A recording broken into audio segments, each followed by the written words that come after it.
Hello dear students. इस video में हम लोग बिहार बोर्ड वर्ग 7वीं का नई गणित प्रश्नावली 4.3 का प्रश्न संख्या 1 से हल करना सीखेंगे। तो देखिए प्रश्न संख्या 1 में कह रहा है निम्नलिखित स्थितियों के लिए समीकरण बनाइए और फिर उन्हें हल करके अज्ञात संख्याएं ज्ञात कीजिए। प्रश्नों को समझिए। प्रश्न 1 में क्या रहा है, मेन होता है प्रश्नों को समझना। प्रश्न समझ लेते हैं तो इससे हल करने में आसानी हो जाती है। तो प्रश्न को समझिए। प्रश्न 1 में कह रहा है निम्नलिखित स्थितियों के लिए समीकरण बनाइए, यानी कि ए में जैसे देखें तो इस स्थिति के लिए, यानी कि ये जो अभी शब्द के रूप में दिया है इसके लिए हमें क्या करना है, समीकरण बनाना है। इस शब्द को हमें समीकरण में बदलना है। तो समीकरण बनाना है। इसके बाद कह रहा है आगे फिर उन्हें हल करके अज्ञात संख्याएं ज्ञात कीजिए। फिर इसके बाद वो जो समीकरण हम बनाएंगे उसे हल करके अज्ञात संख्या, यानी कि जिसका मान हमें नहीं पता होगा उसे हमें ज्ञात करना है। तो देखिए इसको हम कैसे हल करेंगे। यहाँ पर देखिए हम हल करना सीखते हैं। यहाँ पे कैसे आप लोगों को हल करना है, जैसे देखिए पहले हमें ए को हल करना है। तो ए को कैसे हल करना है, यहाँ पर हम ए को हल कर रहे हैं। देखिए इसमें इसे हमें सबसे पहले समीकरण के रूप में लिखना है। इन शब्द को समीकरण के रूप में कैसे लिखेंगे, तो देखिए कह रहा है एक संख्या के 8 गुने में 4 जोड़िए आपको 60 प्राप्त होगा। एक संख्या के 8 गुने में, अब एक संख्या कौन सा हुआ वो हमें नहीं पता है। एक संख्या हमें नहीं पता है कौन सा है, तो हम क्या करेंगे उसे एक्स मान लेंगे। तो हम लिखेंगे माना कि एक संख्या एक्स है। माना कि एक संख्या माना कि एक संख्या बराबर एक्स है। एक संख्या में नहीं पता था तो हमने एक्स माना। तो कह रहा है एक संख्या के 8 गुने में 4 जोड़िए। एक संख्या को हमने एक्स माना है तो एक्स के 8 गुने में, एक्स के 8 गुना क्या होता है 8x। यहाँ पे देखिए एक्स का जब हम 8 से गुना करेंगे तो 8x हो जाएंगे 8x। तो इसी 8x को लिखेंगे, यहाँ पे लिखेंगे 8x। यहाँ पे एक संख्या को हमने x माना है तो x के 8 गुने, x के 8 गुने 8x हो गया। इसमें हमें 4 जोड़ना है, 8x में 4 जोड़ना है। 8x में 4 जोड़िए, जोड़ेंगे तो हमें कितना प्राप्त हो रहा है, कह रहा है आपको 60 प्राप्त होता है। तो हम लिख देंगे बराबर में 60, लिख देना है 60। तो ये हमारा समीकरण के रूप में बन गया। हमें कह रहा था समीकरण बनाने के लिए सबसे पहले तो समीकरण बनाया और इसके बाद क्या कह रहा है फिर उन्हें हल करके अज्ञात संख्या ज्ञात कीजिए। फिर हमें क्या करना है, इन समीकरण को हल करके अज्ञात संख्या, यानी कि जो संख्या हमें नहीं पता है, जैसे ये हमारा जो दिया है एक्स, ये हमें नहीं पता एक्स का मान, तो हमें इसे ज्ञात करना है। तो देखिए इसको हम कैसे ज्ञात करेंगे। देखिए समीकरण आप लोग हल करना सीख चुके हैं, कैसे हल करना है। देखिए हमें एक्स ज्ञात करना है तो हम बाकी का क्या करेंगे, संख्या के साथ लिखते चले जाएंगे। यहाँ पे लिख दीजिए पहले एक बार 8x को बराबर में, इसे हम या का चिन्ह लगाते चले जाएंगे इनके आगे। जब एक बार से ज़्यादा बार बराबर हो जाता है तो हम क्या करते हैं, इनसे आगे या का चिन्ह लगाते हैं। तो या का चिन्ह लगाएंगे, 8x बराबर 60 है संख्या तो 60 लिख देंगे। और यहाँ पे देखिए ये जो 4 है ये प्लस में 4 दिया और इनको हम बराबर के उन साइड लेके जा रहे हैं, यानी कि 60 के साथ ले जा रहे हैं। जब इनको हम बराबर के उन साइड ले जा रहे हैं तो ये माइनस में चले जाएगा। प्लस वाला चिन्ह क्या होता है, माइनस में बदल जाता है जब बराबर के उन साइड जाता है। तो अगर यही संख्या 60 जो है बराबर के इन साइड लाते तो ये भी प्लस में है, इनके आगे कोई भी चिन्ह इसका मतलब प्लस में है तो ये माइनस में चले आता है। यहाँ पे देखिए ये प्लस में है, इनको हम जब बराबर उन साइड ले गए हैं ये माइनस में चला गया 4। अब इसके बाद क्या करना हमें, तो देखिए यहाँ पे ये 8x है तो हमें x से इसको बाहर करना है 8 को। तो देखिए ये x के गुना में है 8, ये 8 जो है x के गुना में है तो हम बराबर कर जब उन साइड ले जाएंगे तो ये भाग में चले जाएगा, इसका चिन्ह बदल जाएगा। देखिए माइनस वाला चिन्ह जो है बराबर को उन साइड जाता है तो प्लस में चल जाता है, प्लस वाला चिन्ह जो है बराबर को उन साइड जाता है तो माइनस में चल जाता है, गुना वाला चिन्ह जो है उस साइड जाता है तो भाग में चले जाता है, और भाग वाला चिन्ह जो है उस साइड जाता है तो गुना में बदल जाता है। यहाँ पर देखिए इसमें हमें बचे रहेंगे x और इनको हम बराबर के उन साइड लेके जा रहे हैं। यहाँ पे इसके गुना में है, x के गुना में 8 तो बराबर के उन साइड भाग में यानी कि बट्टे के रूप में आ जाएंगे। तो पहले इसको घटा लीजिए, 60 में से हम 4 को घटाएंगे तो कितना हो जाएंगे, 56 4 60 56 हो जाते हैं। और इनको हम क्या करेंगे बट्टे के रूप में लिख देंगे, बट्टे में लिख देंगे 8। बट्टे में क्यों लिखा हमने, क्योंकि यहाँ पे ये गुना में है और इनको बराबर के उन साइड ले जाए, बराबर के उन साइड लेकर गए हैं ये भाग में यानी कि बट्टे के रूप में आ गया। अब इसमें हम क्या करेंगे, इसको काट देंगे, 8 से हम भाग देंगे 56 में तो कितना बार में 8 7 के 56 7 बार में। यहाँ पे x बराबर प्राप्त होता है हमें 7। x बराबर कितना प्राप्त हुआ, 7 प्राप्त हुआ। इस तरह से हल करना। सबसे पहले समीकरण कह रहा था बनाना, समीकरण बनाया, इसके बाद हमें क्या कह रहा है हल करके, इस तरह से हमने हल करके यहाँ पे अज्ञात संख्याएं ज्ञात किया, यानी कि x का मान ज्ञात किया 60 प्राप्त हुआ। अब इसी तरह से b को हल करेंगे। देखिए b में क्या कह रहा है, यहाँ पे b हल करेंगे। b में कह रहा है एक संख्या का 1/5 घटा 4 संख्या 3 देता। फिर से इसमें भी समझिए, इसमें भी एक संख्या में नहीं पता है वो एक संख्या कौन सा है, हम इसमें भी क्या करेंगे x मान लेंगे उन संख्या को। यहाँ पर लिख देंगे माना कि एक संख्या वो एक संख्या x है, मान लेते कि वो एक संख्या x है। तो x का 1/5 घटा 4 संख्या 3 देता है। तो यहाँ पर हम लिख देंगे, देखिए एक संख्या का 1/5, एक संख्या को हमने x माना तो x का 1/5 क्या हो जाएंगे x/5। अगर ऐसे नहीं समझ आ रहा तो ऐसे समझिए, x का कह रहा है 1/5, x का मतलब होता है गुना और 1/5 अब देखिए सामने सामने क्या होता है, गुना होता है, तो एक्स को हम एक से गुना करेंगे, इनके बटे में कुछ भी नहीं, इसका मतलब समझने के लिए एक ले सकते हैं। तो एक्स को हम एक से गुना करेंगे तो एक्स प्राप्त होगा, और बटे में 5 को हम यहाँ पे एक से गुना करेंगे 5 ही प्राप्त होगा, तो यहाँ पर लिख सकते हैं हम एक्स बटे में 5 इन्हीं को, इतना हम लिख सकते हैं। और इसमें से हमें कह रहा है घटा 4, यानी कि इसमें से जब हम 4 को घटाते हैं, इसमें से जब हम 4 को घटाते हैं तो हमें प्राप्त होता है 3, संख्या में 3 देती है, तो 3 लिख देंगे। अब इसके बाद देखिए ये हमारा समीकरण बन चुका है, इसे हमें हल करना है। अब इसको हल करके अज्ञात संख्या ज्ञात कीजिए, यानी कि हमें जो एक्स मान है इसे हमें ज्ञात करना है। यहाँ पे हमें क्या करना है, एक्स बटे 5 है, एक्स बटे 5 संख्या ये जो -4 है, इनको हम बराबर के उन साइड लेके चले जाएंगे, तो बराबर में ये 3 है, पहले 3 को लिख दीजिए, और ये माइनस में 4 है, और हम क्या करते हैं माइनस वाले को जब उन साइड लेके जाते हैं बराबर के उन साइड, तो प्लस में बदल जाता है, प्लस में 4। अब इसके बाद क्या करेंगे, इसमें यहाँ पे लिखेंगे या। अब देखिए हमें क्या करना है, एक्स निकालना है, अज्ञात संख्या, यानी कि एक्स हमें नहीं पता है, बाकी सब पता है, तो हमें एक्स ज्ञात करना है, तो हम यहाँ पे एक्स को इधर रहने देंगे, और ये जो संख्या में दिया है 5 बराबर के उन साइड लेके चले जाएंगे। यहाँ पे देखिए एक्स के भाग में दिया है 5, और इनको जब बराबर के उन साइड ले जाएंगे तो ये भाग में है, तो ये गुना में बदल जाएगा। यहाँ पे देखिए पहले इनको जोड़ लीजिए, 3 में हम 4 को जोड़ेंगे तो 3 4 7, और इसको गुना में ले जाएंगे, ये गुना में हो जाएंगे 5। यहाँ पे एक्स बराबर क्या निकल गया, एक्स बराबर कितना हो गया, 7 पंचे के 35 हो गया। तो इस तरह से आप लोग को लिखना है। अब इसी तरह से यहाँ पे देखिए सी में क्या कह रहा है, यदि मैं किसी संख्या का 3/4 लेकर इसमें 3 जोड़ दूं तो मुझे 21 प्राप्त होते हैं। फिर से समझिए इसमें क्या कह रहा है, यदि मैं किसी संख्या, अब ये हमें कौन सी संख्या वो भी फिर से इसमें नहीं पता है, जब किसी संख्या में हमें नहीं पता है वो कौन सी संख्या है, तो हम क्या करेंगे एक्स मान लेंगे। यहाँ पे लिखेंगे, पहले इसको लिख लीजिए एक बार, यहाँ पे सी को हल कर दें, किसी संख्या को हम एक्स मानेंगे, लिखेंगे माना कि संख्या एक्स है, माना कि किसी संख्या में वो संख्या एक्स है, तो हम लिख देते हैं माना की संख्या एक्स है, बराबर एक्स है। देखिए एक्स माने हैं, यदि मैं किसी संख्या को हम एक्स माने हैं, तो एक्स का 3/4 लेकर इसमें एक्स का 3/4 कितना होता है, एक्स का 3/4 हो जाएंगे 3/4 एक्स। अब कहिएगा यहाँ पे 3/4 एक्स कैसे हो गया, एक्स का 3/4, तो देखिए 3/4 का मतलब हो गया चौथा भाग में से तीसरा भाग, चौथा भाग में से तीसरा भाग, एक्स का 3/4 का मतलब होता है गुना। तो हम इसको यहाँ पे कैसे लिखेंगे, यहाँ पे 3/4 एक्स लिख लेंगे, ये पहले हम संख्या वाले को हमेशा लिखते हैं, तो संख्या वाले को लिख दिया, उसके बाद एक्स को लिख दिया। अब इसके बाद देखिए इसका 3/4 आगे क्या करें, लेकर इसमें 3 जोड़ दूँ, लेकर के इसमें क्या करूँ हम 3 को जोड़ दूँ, तो मैं कितना प्राप्त होता है, तो देखिए मुझे 21 प्राप्त होते हैं, तो यहाँ पर बराबर में हो जाएंगे 21, ये हमारा समीकरण बन गया। अब इसके बाद हमें इन समीकरण को हल करके अज्ञात संख्या ज्ञात करना है, ये एक्स ज्ञात करना है। 3/4 एक्स बराबर के उन साइड लेके जा रहे हैं ये संख्या वाले को, तो 21, ये घटाओ में चले जाएगा, ये अभी प्लस का चिन्ह लगा है, बराबर के उन साइड क्या होता है चिन्ह बदल जाता है, संख्या 3 माइनस में हो जाएंगे, माइनस में 3। अब इसके बाद हम क्या करेंगे, इसमें इसको हल करेंगे। देखिए ये जो 3/4 एक्स है, और यहाँ पर हमें एक्स ज्ञात करना है, तो हम क्या करते हैं इनको बराबर के उन साइड लेके चले जाते हैं। अभी देखिए ये जो 3/4 है, तो देखिए 3 गुना में हो गया, ऊपर वाले गुना में हो गया, एक्स के गुना में है ये 3, और ये 4 भाग में एक्स के, तो हम बराबर के उन साइड लेके जाएंगे, तो ये क्या होगा बदल जाएगा, ये एक्स गुना में है तो भाग में चले जाएगा, और ये 4 ये अभी नीचे में यानी कि ऊपर चले जाएगा। देखिए सीधा सा करना है, क्या करना है 3/4 को हम बदल करके लिख देंगे, 4 को ऊपर और 3 को नीचे, ऐसे करना है। यहाँ पे लिख देंगे या हम क्या कर लिखेंगे, यहाँ पे देखिए एक्स इसमें बच गया, इनको हम बराबर के उन साइड लेके जा रहे हैं, तो पहले 21 में से 3 को घटाइए, तो 18 3 21 18 हो जाता है, और इनको जब बराबर के उन साइड लेके जाएंगे तो क्या हो जाएंगे, देखिए ये भी 3 ऊपर है तो नीचे लिख देंगे इनको, और ये 4 नीचे है तो ऊपर लिख देंगे 4, और ये 3 को नीचे। अब इसके बाद देखिए ये गुना में है, इसमें हम क्या करेंगे 3 से हम काटेंगे इसको, 3 6 के 18, 6 बार में 18, तो एक्स बराबर कितना निकल गया 6 चौके 24, 6 को हम 4 से गुना कर देंगे, 6 को गुना कर देंगे 4 से, तो हमें एक्स बराबर निकल जाता है 6 चौके 24। इस तरह से हमें ज्ञात करना है अज्ञात संख्या को। अब इसी तरह से डी में देखते हैं, डी में क्या कह रहा है, कह रहा है जब मैंने किसी संख्या के दोगुनों में से 11 को घटाया तो परिणाम 15 प्राप्त हुआ। देखिए इसमें भी क्या कह रहा है, जिस तरह से इसको सी को हल किया इसी तरह से इसमें भी कह रहा है जब मैंने किसी संख्या को, अब वो कौन सी संख्या वो हमें पता ही नहीं है, कह रहा है किसी संख्या के दोगुने, अब किसी संख्या में दोगुने हमें नहीं पता है तो हम एक्स मानेंगे। यहाँ पर डी में लिखेंगे, डी में लिखेंगे माना कि वो किसी संख्या को हम एक्स मान लेते हैं, माना कि संख्या बराबर एक्स है। यहाँ पे देखिए किसी संख्या को हमने एक्स माना, तो एक्स के दुगुने में से 11 को घटाएंगे, तो एक्स के दुगुने यानी कि 2x, एक्स का दुगुना, एक्स का मतलब होता है गुना 2, तो एक्स का दुगुना 2x होता है।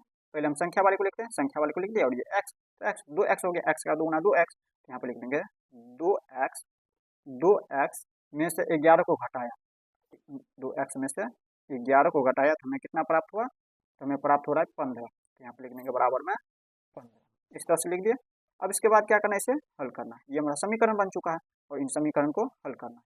अब इसको हल करिए, देखिए 2x बराबर लिख लेंगे, ये 15 है तो 15 और ये भी माइनस में 11, इनको हम बराबर के उन साइड लेके जा रहे हैं संख्या वाले के साथ, ये हमारा हो जाएंगे प्लस में 11। तो 2x बराबर कितना हो जाता है, यहाँ पे इसमें भी डायरेक्ट चाहे तो हम लिख सकते थे x बराबर, इनको डायरेक्ट लेके चले जाते, या एक बार ऐसे कर लीजिए कि इन दोनों को पहले जोड़ लीजिए। 15 में हम 11 को जोड़ेंगे, 15 10 25 1 26 हो जाता है, 26 लिख देंगे। अब हमें देखिए ये जो 2 है ये भी x के गुना में, ये x के गुना में है 2, तो बराबर के उन साइड जाएगा तो ये क्या हो जाएंगे, बदल के भाग में चले जाएंगे। देखिए यही गुना में था, देखिए ये 2 जो है x के गुना में है, x को हम 2 से गुना किए तो 2x प्राप्त हुआ था, ये भी गुणनखंड के रूप में और ये गुणनफल के रूप में, ये गुणनफल के रूप में। तो हमें देखिए ये 2 को जो है बराबर के उन साइड लेके जाना है, ये x बच जाएंगे इसमें, और इसको जब बराबर के उन साइड ले जाएंगे, ये भी गुना में तो भाग में चले जाएंगे, यानी कि इनके बट्टे में आ जाएंगे 26 के, 26/2। यहाँ पे x बराबर कितना निकलता है, इसको 2 से काटेंगे तो 13 दूनी के 26, यानी कि x बराबर हो जाता है 13। ये हो गया इसका आंसर। तो इस तरह से आप लोग समझ गए डी नंबर। अब देखिए इसी तरह से ई को हल करना है। कह रहा है मुन्ना ने 50 में से अपनी अभ्यास पुस्तिका की संख्या के तिगुने, अभ्यास पुस्तिका की संख्या हमें नहीं पता है, तो कह रहा है यहाँ पे अभ्यास पुस्तिका के तिगुने को घटाए 50 में से। पहले हम क्या करेंगे, अभ्यास पुस्तिका की संख्या को हम x मान लेंगे, यहाँ पर लिख देंगे ई को, यहाँ पे ई को हल करते हैं, यहाँ पे लिख देंगे माना कि अभ्यास पुस्तिका की संख्या x है, माना कि अभ्यास पुस्तिका की संख्या, पुस्तिका की संख्या बराबर नहीं पता है तो हम x मान लेंगे। अभ्यास पुस्तिका की संख्या x है, यहाँ पर अब जैसे जैसे कह रहा है वैसे करते जाइए। मुन्ना ने 50 में से, मुन्ना ने 50 में से, हम 50 में से क्या कह रहे हैं, अभ्यास पुस्तिका की संख्या के तिगुने को घटाया। अभ्यास पुस्तिका की संख्या को हमने x माना है, x माना है, तो x का तिगुना कितना हो गया, 3x हो गया, x का तिगुना 3x हो गया, x का तिगुना, x का मतलब होता है गुना 3। तो यहाँ पे देखें 3 को हम x से गुना करेंगे 3x प्राप्त होता है, 3x को घटाया 50 में से, तो इसमें से घटाइए, 50 में से हमने घटाया 3x को, तो हमें कितना प्राप्त होता है, तो यहाँ पे देखिए कह रहा है आगे, तो उसे परिणाम 8 प्राप्त होता है, तो परिणाम 8 प्राप्त होता है, तो बराबर में लिख देंगे 8। अब इसके बाद इसे हमें हल करना है।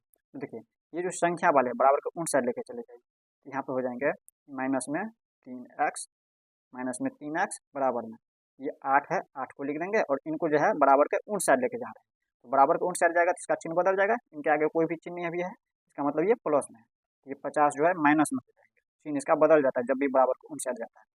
यहाँ पर आगे क्या हो जाएगा, देखिए माइनस में 3x बराबर में 50 में से हम 8 को घटाएंगे, देखिए इनके आगे 8 के आगे कोई भी चिन्ह, इसका मतलब प्लस में, और ये है माइनस में, तो 50 में से हम 8 को घटाएंगे, देखिए अलग अलग चिन्ह हो तो घटता है, तो संख्या जो बड़ी होगा उसमें से घटाएंगे, संख्या देख रहे हैं तो संख्या देख रहे हैं, तो 50 में से हम 8 को घटाएंगे, तो 50 में से 8 को घटाएंगे तो कितना हो जाएंगे 42 8 50, और देखिए 50 में से घटाए तो 50 का आगे चिन्ह माइनस का, तो माइनस में। अब देखिए यहाँ भी माइनस और यहाँ भी माइनस, दोनों जगह माइनस, तो माइनस माइनस को काट देंगे, इस तरह से माइनस माइनस कर देंगे, यहाँ पे कितना हो जाएंगे 3x बराबर 42। तो हमें क्या करना है, यहाँ पे देखिए ये जो संख्या वाले हैं इनको हम बराबर के उन साइड लेके चले जाएंगे, तो x का मान हमें प्राप्त होगा, x बराबर देखिए ये भी x के गुना में 3, बराबर के उन साइड ले जाएंगे तो ये भाग में चले जाएंगे, ये 42 है तो 42 और इनके भाग में यानी कि बट्टे में, यहाँ पे 3 हो जाएंगे बट्टे में, यहाँ पे 3 से काटेंगे तो 14 तिया के 42, 14 बार में, यहाँ पे x ना प्राप्त हो रहा है, x बराबर में प्राप्त हो रहा है 14, यहाँ पे 14 हो गया। अब इसी तरह से यहाँ पे देखिए ई के बाद f नंबर, f में क्या कह रहा है, इसको थोड़ा सा ऊपर कर लेते हैं। अब देखिए f में क्या कह रहा है, इवेन हल एक संख्या सोचती है, इवेन हल क्या करती है, एक संख्या सोचती है और वो संख्या हमें नहीं पता है तो हम x मान लेते हैं कि इवेन हल जो है एक संख्या x सोचती है। यहाँ पर हम लिख देंगे माना कि,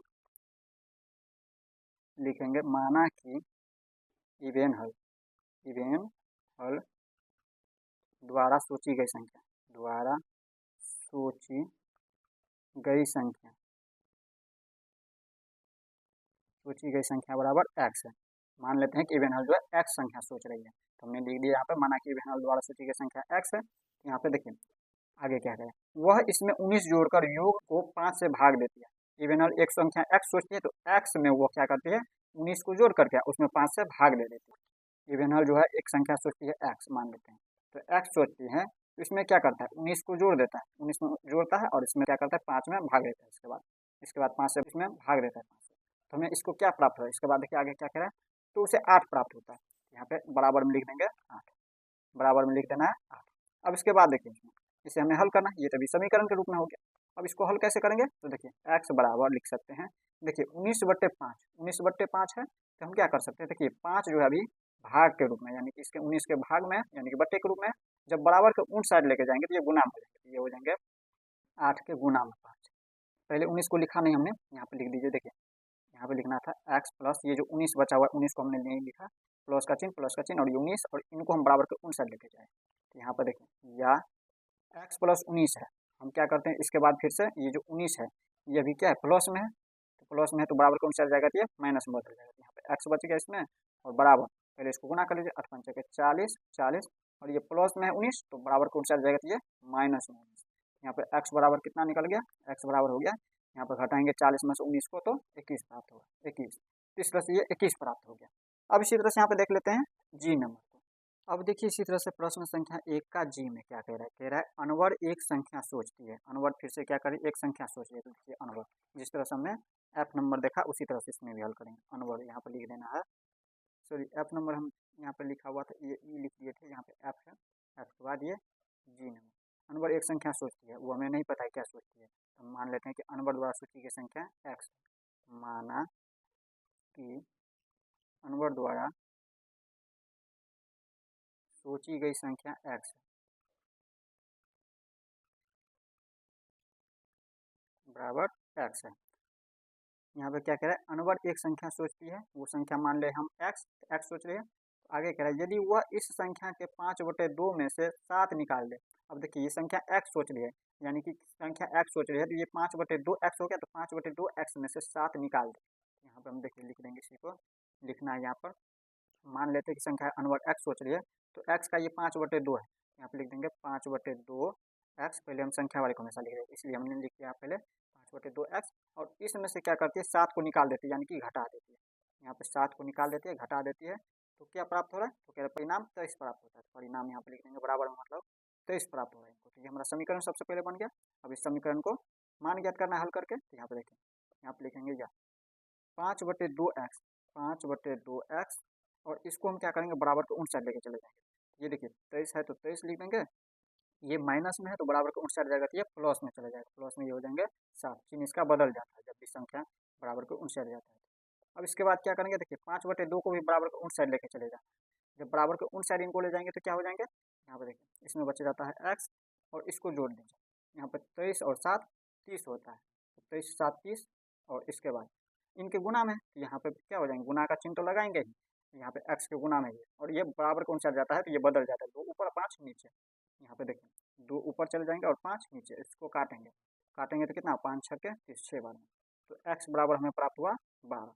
ये हो गया इसका आंसर। तो इस तरह से आप लोग प्रश्न संख्या 1 को समझ गए। अब हम देख लेते हैं इसी तरह से प्रश्न संख्या 2 को।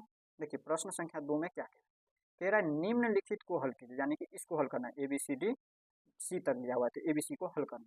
देखिए पहला ए में क्या कह रहा है अध्यापिका बताती है कि उनकी कक्षा में एक विद्यार्थी द्वारा प्राप्त किए गए अधिकतम अंक, प्राप्त किए गए न्यूनतम अंक, न्यूनतम अंक पता नहीं है, कह रहा है न्यूनतम अंक 2 गुना जमा 7 है। न्यूनतम अंक क्या है 2 गुना जमा 7 है। प्राप्त किए गए अधिकतम अंक 87 है।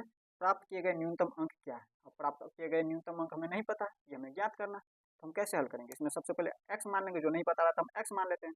तो प्रश्न 2 का ए को हल करें, यहाँ पर हम लिख देंगे माना कि न्यूनतम अंक एक्स है, माना कि न्यूनतम अंक, न्यूनतम अंक, अंक को हम एक्स मान लेते हैं, तो यहाँ पे एक्स है। तो यहाँ पे इससे आगे क्या कह रहा है इसमें, देखिए न्यूनतम अंक का 2 गुना जमा 7, न्यूनतम अंक का 2 गुना जमा 7, न्यूनतम अंक एक्स है तो एक्स का 2 गुना 2x, एक्स का 2 गुना 2x जमा 7, यानी कि इसमें जब हम जोड़ते हैं, जमा करते यानी जोड़ते हैं 7 को, तो हमें कितना प्राप्त होता है। तो देखिए इससे आगे प्राप्त किए गए अधिकतम अंक 87, प्राप्त किए गए अधिकतम अंक, प्राप्त किए गए अधिकतम अंक 87, यहाँ पर बराबर में लिख देंगे 87। तो इस तरह से हमारा समीकरण बन गया।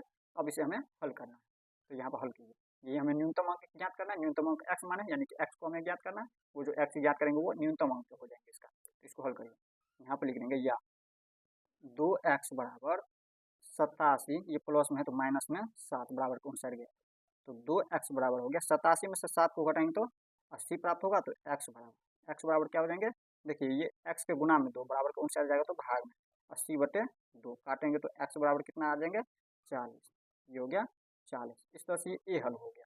अब इसी तरह से प्रश्न 2 का बी हल करेंगे, यहाँ पे बी को हल करिए। बी में देखिए क्या कह रहा है किसी समद्विबाहु त्रिभुज में आधार कोण बराबर होते हैं। शीर्ष कोण 40 डिग्री है।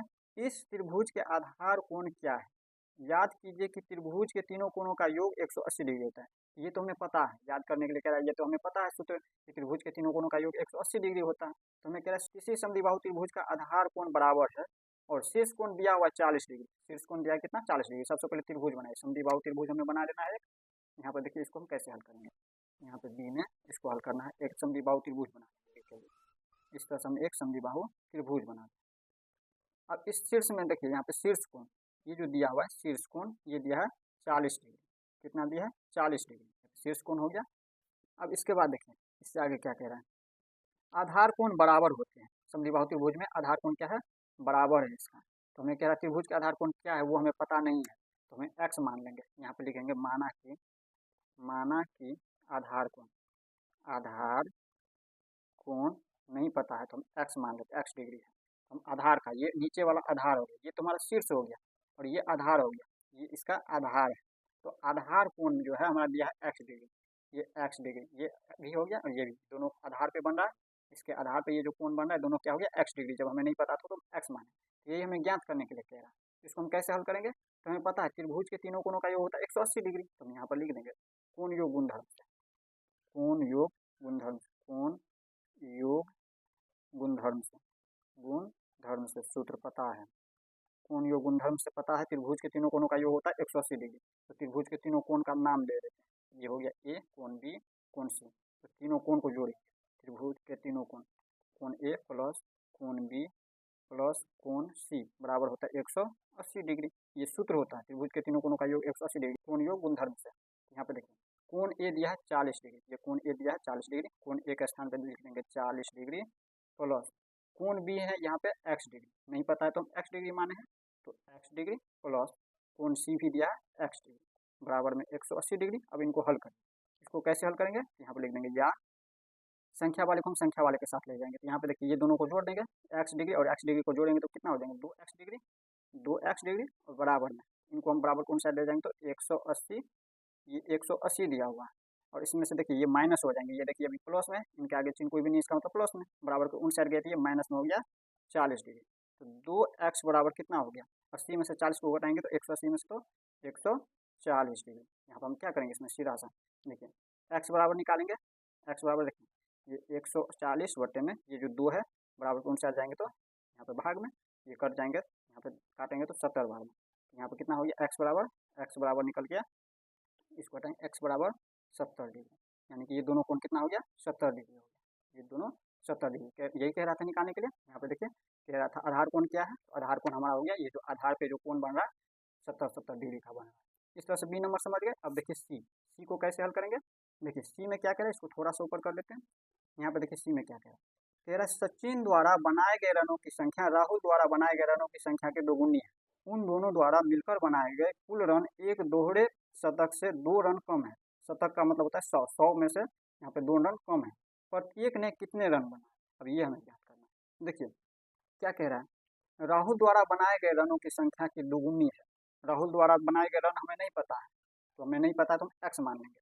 तो सबसे पहले इसको x मान लीजिए। यहाँ पे सी को हल करें, लिखेंगे माना कि राहुल द्वारा बनाए गए रन नहीं पता है तो x मान लेते हैं। तो देखिए इसके बाद आगे क्या कह रहे हैं, तो कह रहे सचिन द्वारा बनाए गए रनों की संख्या राहुल द्वारा बनाए गए रनों की संख्या के दोगुनी है। सचिन जो है क्या कर रहा है, राहुल का जितना रन बन रहा है उसका दोगुना है सचिन का रन। यहाँ पे देखिए सचिन का, यहाँ पे देखिए राहुल का जब x है तो सचिन द्वारा बनाए गए रन क्या हो जाएंगे 2x, इसका दोगुना 2x हो जाता है। यहाँ पे लिख देंगे सचिन